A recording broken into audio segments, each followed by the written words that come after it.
Welcome back to Flip Life, everyone. I'm Chris, and today we're going to do my very first viewer questions, making me feel so important.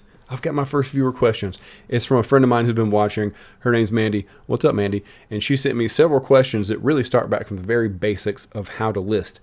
And I was at first not going to do these types of things because I thought, well, there's already someone out there who's got how to list. But then I thought about it more. Someone else is already showing what they haul out of thrift stores. I'm doing that. I might as well start back over. And now that someone has asked the question, I will certainly do it. Any question you guys have, I will answer.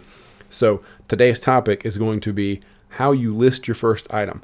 Now, she sent me really a list of questions that take you from the very beginning of listing to shipping after you've sold your first item. So I'm going to break these down into bite-sized pieces. But today we're going to focus on how you list your first item. And we're going to do PC because I feel like that's the easiest way to make your first draft. When I first started doing this full time, my first day, I sat down and was listing from start to finish on my phone.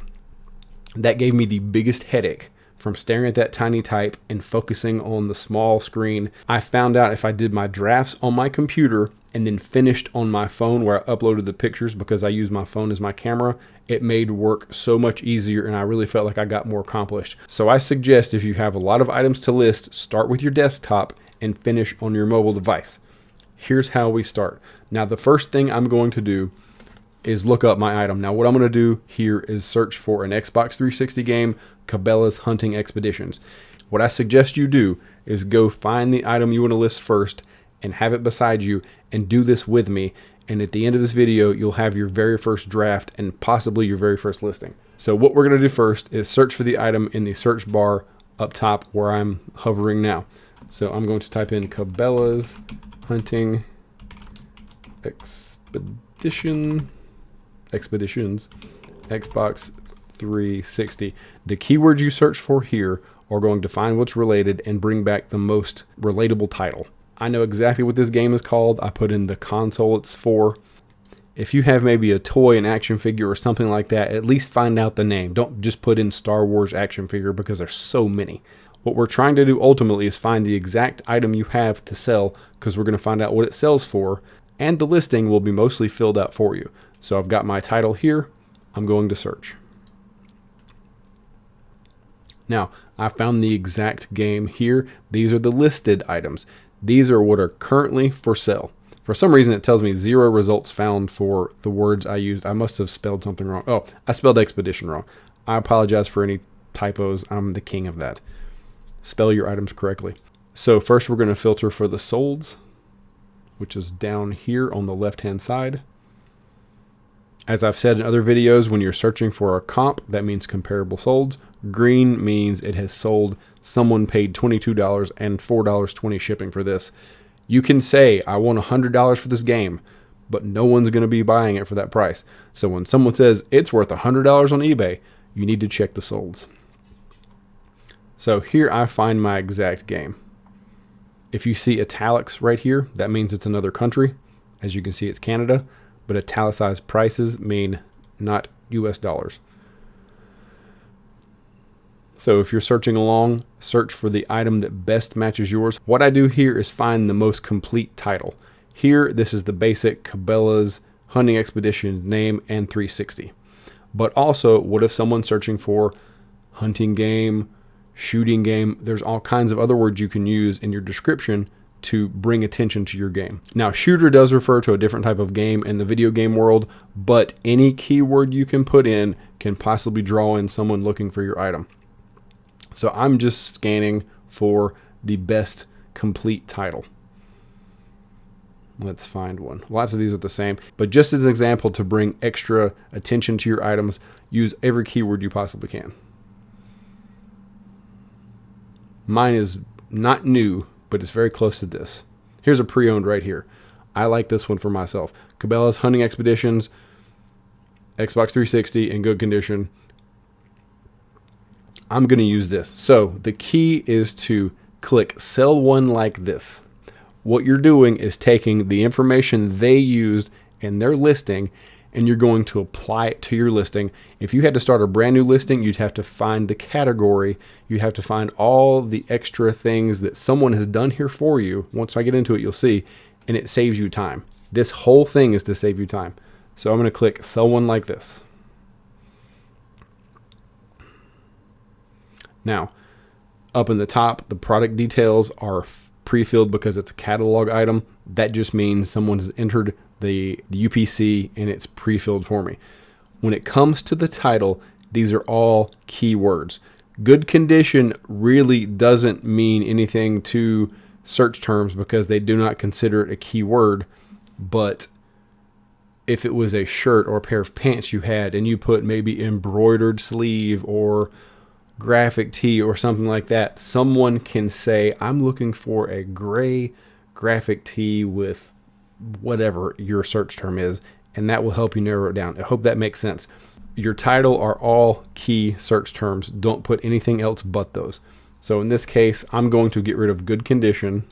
Do not use all caps. A lot of people think using all capital letters gets you more attention, but from a typography standpoint, it's hard to read and it's not fun to read. So do not use all caps. You'll stand out better using regular typing, regular capitalization when you're supposed to. Don't use all caps. I get angry at reading all caps, and a lot of people do too. So I've got my title here, Cabela's Hunting Expeditions. I'm going to put Xbox 360 because that's the console it's for. It's not for PlayStation 3. It's not for Nintendo Wii. I'm going to put complete and complete tested works. There was a time people would use commas and put the next word, comma, next word. I'm out of space, but you don't need to put a comma. All of those things are just wasted spaces. Use your space for words that make sense. I might put video game. And I've got 10 extra left, but there's really nothing. I could put deer or something like that, but I'm not going to put that because I don't really need to, because video games really sell themselves. This does not need to make sense as a complete sentence. Once again, we're just looking for keywords for people to find your item. Now, subtitle, I have no idea why this is still here. This is ancient. This is old school eBay. You don't need to spend the extra $1.50. It's a waste of time. I've never heard anyone ever consider using subtitle. This is like 1998. Mandy, now you asked me how I store my items and how I work my inventory. This will come to play in when I do the video about how I do my inventory, so stay tuned. Next, store categories. If you don't have an eBay store, you won't see this. If you do have an eBay store, this is simply a way to narrow down your items. Say someone is searching for everything you have listed that's just kitchen and bath. They'll be able to search that way. If you're new to eBay, you don't need an eBay store unless you have maybe 200 items. It's a subscription-based thing that you pay monthly or yearly. You get extra functionality. You can see more analytics. You do get a promotional code to buy supplies once every quarter. It's helpful. Once you get so big, a store is needed, and I think you save a little bit of money too if you have a certain level store. So moving down to variations. If you're selling something that's the same thing but different color, this is where you'd use a variation. Let's say you're selling some socks. I've got a black pair and a white pair, but they're the same SKU. You would create your variations right here. If you have a one-off item like a pair of jeans, a toy, a candle, you don't need to worry about it. Now, condition. You see here it's got a red star. That is required. The way I look at this, no one can hold your item. They're trusting you to tell the story of it. You got to tell the story of what exactly you're selling and what the condition it is.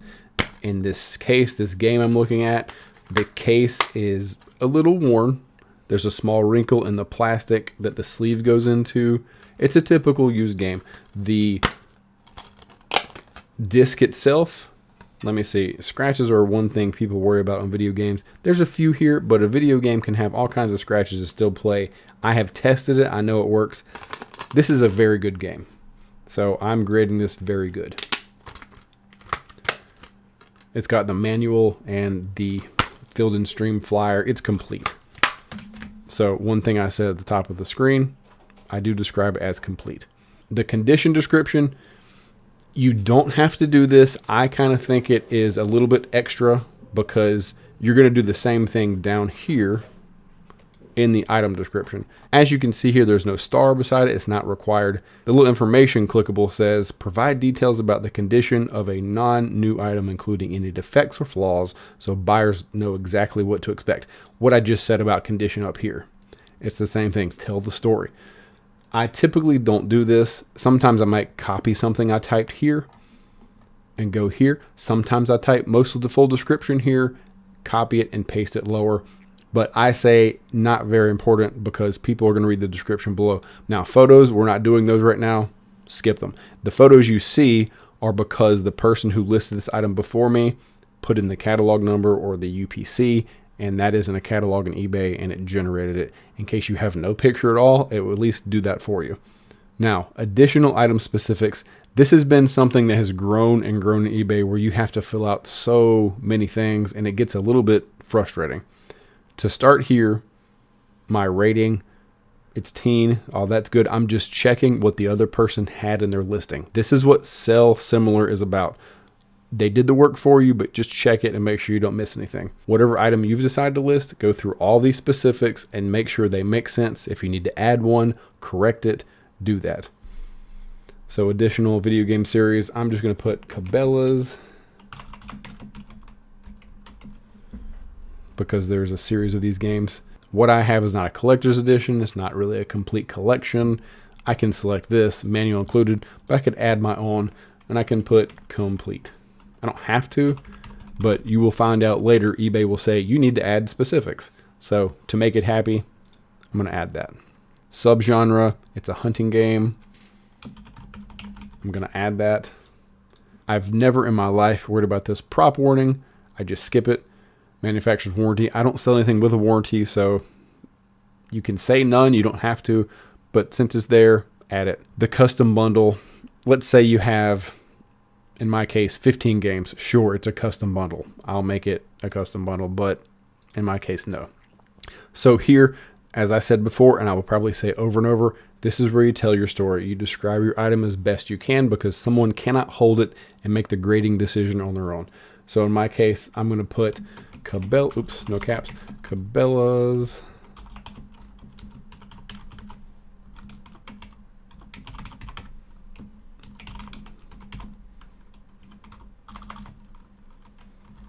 So that's what it is. Cabela's Hunting Expeditions for Xbox 360. And this is what I say in most of my listings. I'll say, here's what it is. Here's the shape it's in. If there's a flaw, I'll say it's got maybe a hole where it's got a small tear or whatever.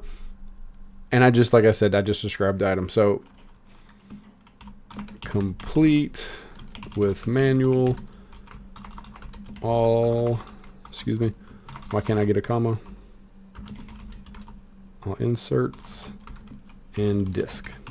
Disc is in great shape. I can't type and do this at the same time for some reason. Tested. Jeez. It's because you guys are watching. Works. So that's really all I need to say about this. I don't have to go in such great detail that there's a small dent on the left corner. Now, if the case was cracked, I would mention there's a small crack on the case because gaming people can be picky. Collectibles can be a very sensitive condition issue. So if you're selling pants, clothes, shirt, shoes, whatever, let's say if you're selling shoes, mention there's a scuff on the back heel. Maybe there's a little bit of wear somewhere on it. Talk about it. Take pictures of it. You don't want to hide anything because that is the best way to get a return. If you emphasize what's wrong or right about it, truthfully, you'll be fine. Now, if there's something you don't know about, let's say you're listing some type of electronic item, you've tested as best as you can, but you aren't fully aware if it works all the way or not, you're best to put as is. That gives you a way to say, I know so much about it, but after a certain point, I don't. So whatever you're listing, describe it as truthfully and clearly as possible. Now, before we go on, let's take a look at, say, like a clothing item. The way I would describe my clothing is pretty basic, but I hit all the points that I need. So let's say I've got, I don't know, a pair of American Eagle high-rise jeans, and maybe the bottom hem is worn from dragging the ground. You know, things like that happen to our clothes. So I would say American Eagle high-rise women's jeans,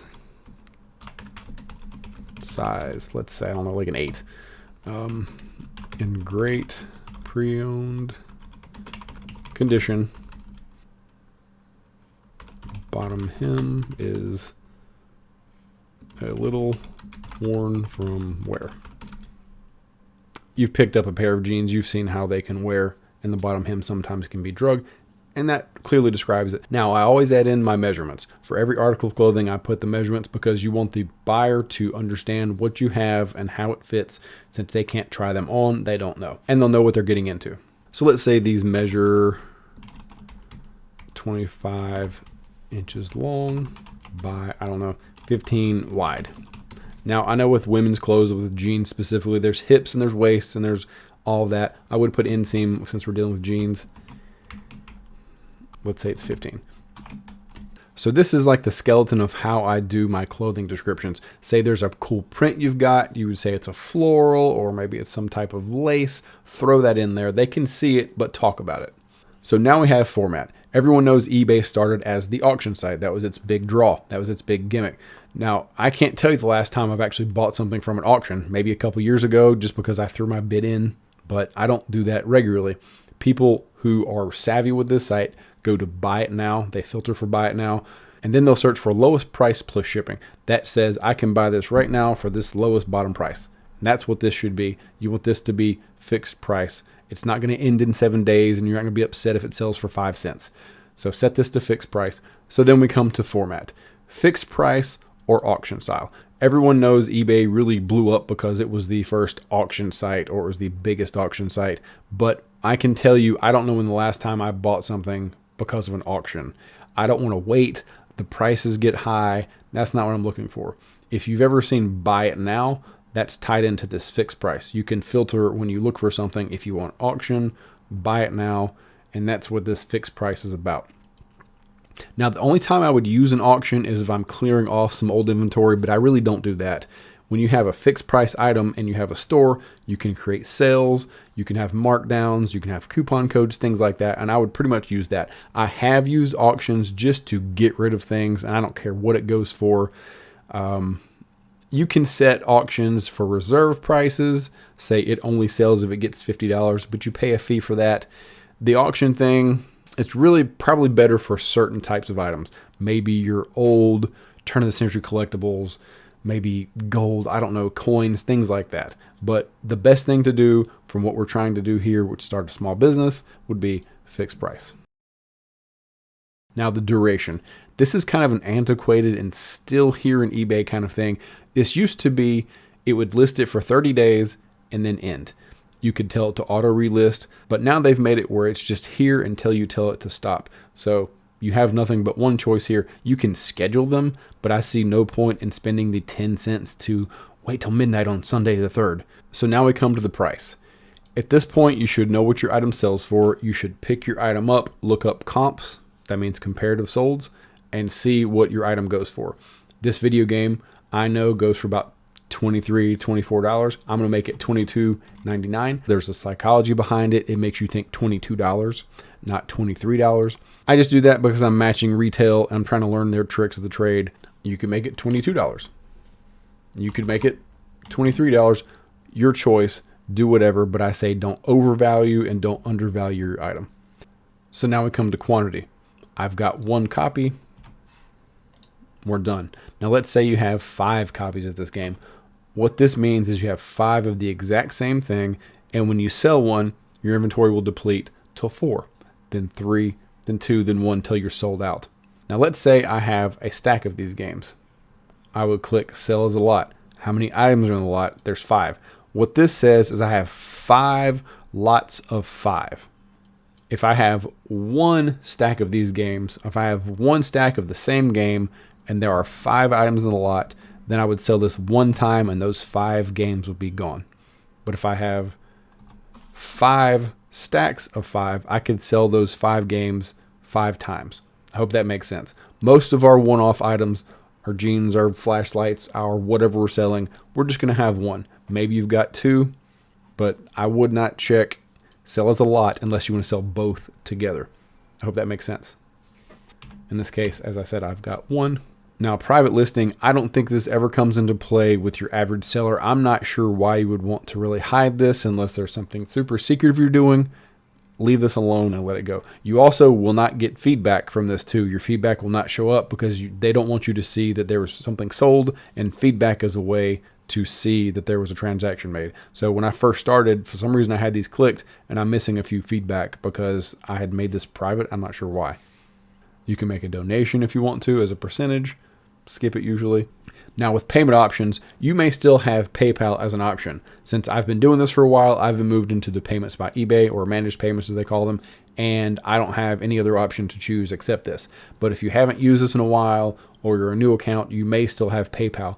The story is, eBay created PayPal to process their payments as a separate company, but they ended their contract and sold them, and now eBay does all the managed payments. They take your fees out and they give you your payments. Sales tax. Okay, this is a deep thing. You don't have to worry about collecting taxes on your own. eBay collects taxes to every state you sell to. You don't need to add anything here. I can't think of a certain reason why you would need to add a certain state for taxes, and I would just leave that alone. So now we come to returns.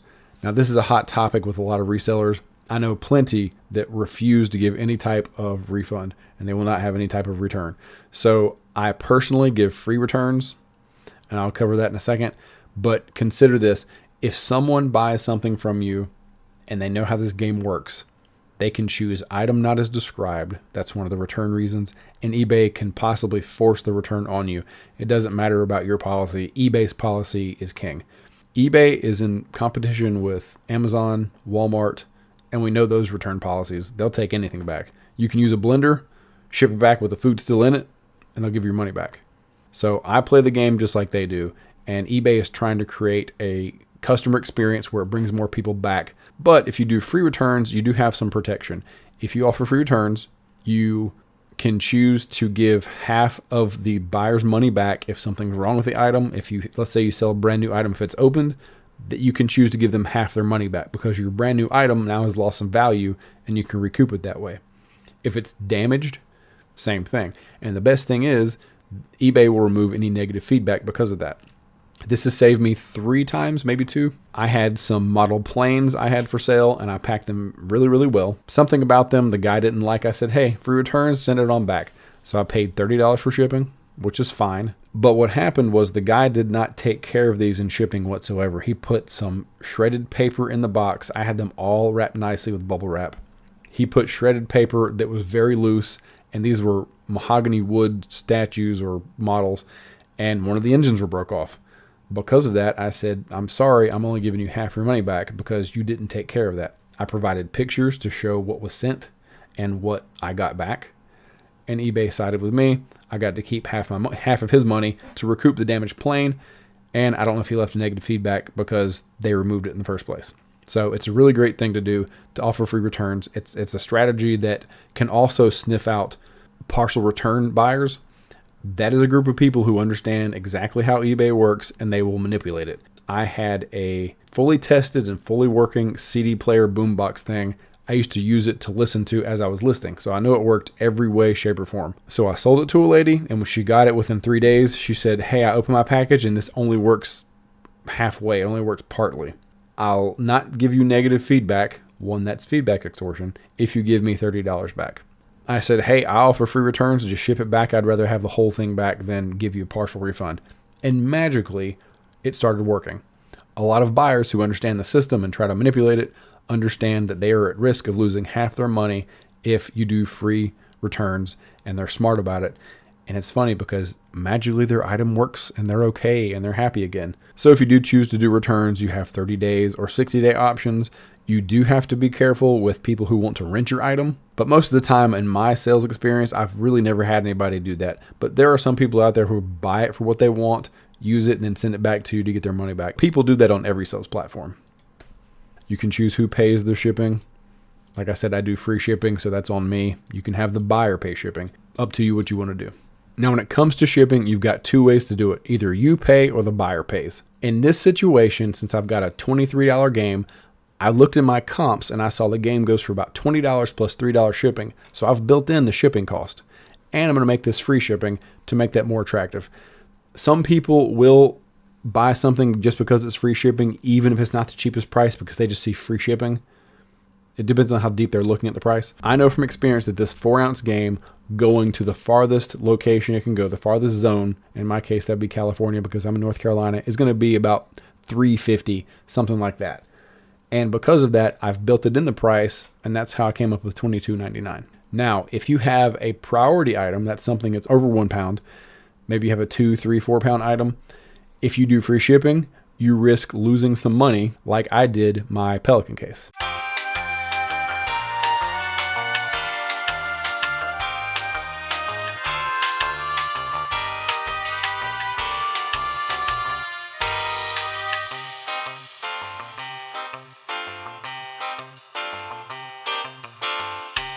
So that's the simplest way to think about it. If you have a priority item, depending on what it's worth, how much you have in it, and how much you can afford to ship it for, I wouldn't do free shipping. I would set it to calculated and let the buyer decide if they want to pay for shipping or not. That is shipping in a nutshell. Now, if you have any questions, please leave them in the comment that I can go into more detail about. That would be great. And by the way, if you're enjoying this content, please don't forget to subscribe, give the video a like, and hit the bell notification because I would love to know you guys are liking this content. Okay, now handling time. This is how long you have before you ship the item. I always go with 3 business days because I get really busy sometimes. 3 days is fair. If you have employees and you have a fast running business, select same day or 1 business day. But if you miss shipping within your handling time, you will get a defect on your account. And so many of those can give you trouble, and they may even remove your account from eBay and you're not able to sell anymore because you're not providing the service you say. So 3 days is safe. Just depends on how busy you are. I've practiced with a couple of these, and 3 days is definitely the best thing for me. So here we have handling cost. You can add any extra fee onto this you want. I've experimented with it. It doesn't really make any difference to me, but it's going to add to the total price, and people are looking for the best price on eBay. So next we have international shipping. You can choose to sell out of the country if you want. I always do. I haven't sold a whole lot of items out of the country, but there occasionally will be. I'll go into more depth on that later. Select this or not. Now, package weight and dimensions. Okay, I recommend using a scale and a measuring tape because if you don't, you can severely mess up your profits. Always, and I mean always, weigh and measure your items in the exact box or package you're going to ship them in. Because once you hit a certain length, price changes. Once you have a certain weight, price changes, and you might get in trouble. Now, since I'm selling a video game today, I know that's going to go in a bubble mailer that's 10 by 7 by 1, and it's going to weigh 4 ounces. I've sold hundreds of games in a bubble mailer, and I've heard people tell me before, oh my gosh, if my game buyers would see I shipped something in a bubble mailer, they'd be so mad. But I have shipped hundreds of games in a bubble mailer, and they make it perfect. It's fine. They've been shipped to me that way when I buy them, so that's perfect for it. And those are my dimensions. There's my weight. Let's go on. Shipping exclusions, you can choose not to ship to certain countries.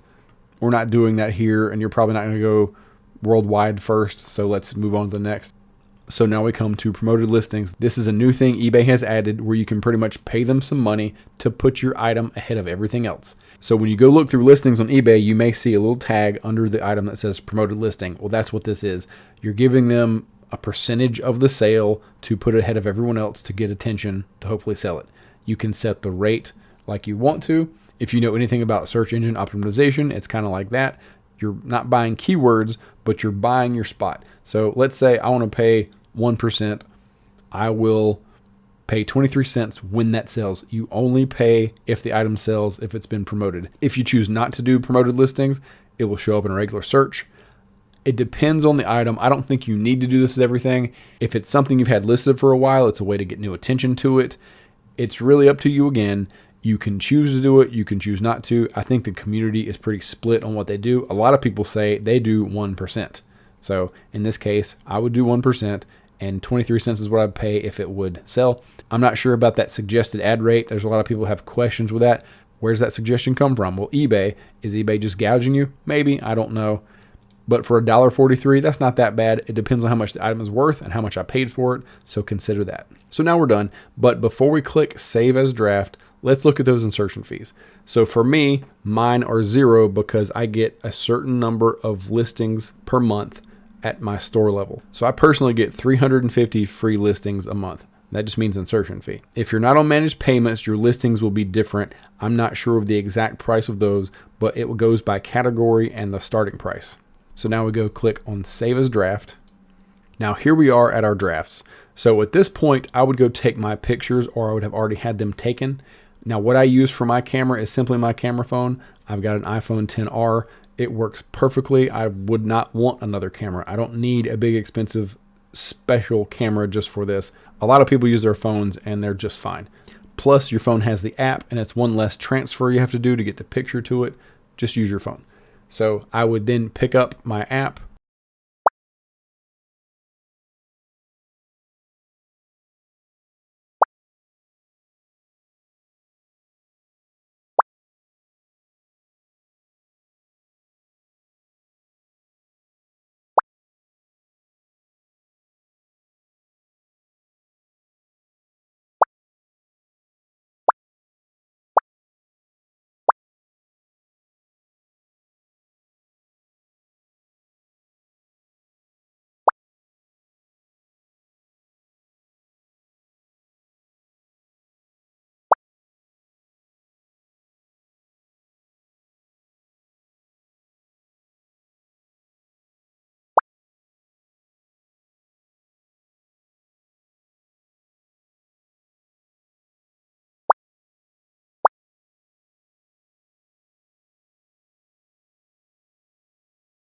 And that's all you've got to do.